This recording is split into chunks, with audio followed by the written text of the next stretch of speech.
Hi అండి, అందరికీ నమస్తే. Welcome to Savita channel. అక్కడ మా ఆవు లక్ష్మి, దాన్ని గడ్డి వేసి ఇక్కడ కూర్చున్నా. ఎండాకాలం కదా, చెట్ల కింద కూర్చున్నాను అబ్బా.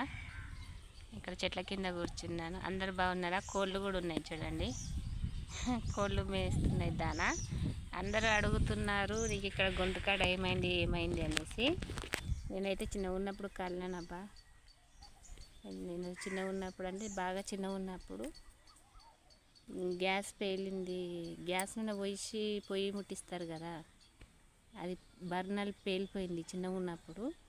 మా నాన్నకు కళ్ళాస వస్తే చాయ్ డబ్బా పెట్టిండు. చాయ్ డబ్బా పెడితే అది బోర్ల పడి నేను గాలిన. నేను మా అన్న ఇద్దరం కాలినాము.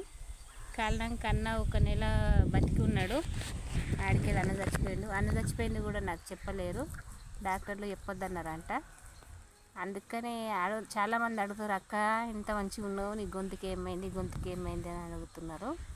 అదండి, నాకు చాలా సర్జరీలు అయినాయి హైదరాబాద్లోనే. ఇంకా అంత అమ్మ లేదు, అమ్మ అయితే మొన్ననే చనిపోయింది. నాన్న లేడు. నాన్న అయితే నన్ను చూసి అప్పుడే హార్ట్ వచ్చి నాన్న అప్పుడే చనిపోయిండు. నాన్నని కూడా చూసుకోలేదు, అన్నని కూడా చూడలేదు.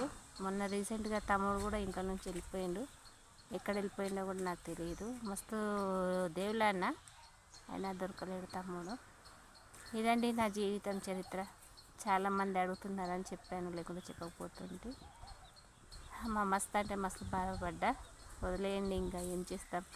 ఆ దేవుడు అలా చేసినప్పుడు మనం ఏం చేస్తాం కదా. మా లక్ష్మిని అయితే చూసారా? అక్కడ ఉంది చూడండి. ఆ లక్ష్మి బిడ్డ కూడా అందులో లోపల ఉంది. ఎండలు బాగా కొడుతున్నాయి కదా, జాగ్రత్తగా ఉండండి అబ్బా. అలాగే బైకులు నడిపేటప్పుడు, కారులో వెళ్ళేటప్పుడు, లారీలో వెళ్ళేటప్పుడు, ప్రయాణాలు జాగ్రత్తగా వెళ్ళండి. మనం ఎట్లా వెళ్ళినా వెనకకెళ్ళి వచ్చే వాళ్ళు మంచిగా రారు కదా, చూసుకొని వెళ్ళండి. అందరూ దయచేసి వీడియోలు అయితే లైక్ చేయట్లేదు అబ్బా. చాలామంది లైక్ పెట్టు అంటారు, కానీ లైక్ కూడా ఎవరు రారు. మనకు ఇంగ్లీష్ రాదు, నిజంగా ఇంగ్లీష్ రాదు, తెలుగే మాత్రం వస్తుంది. ఇంకేం చదువుకోలేదు కదా, అందుకని. ఓకే అండి, bye. Thank you so much.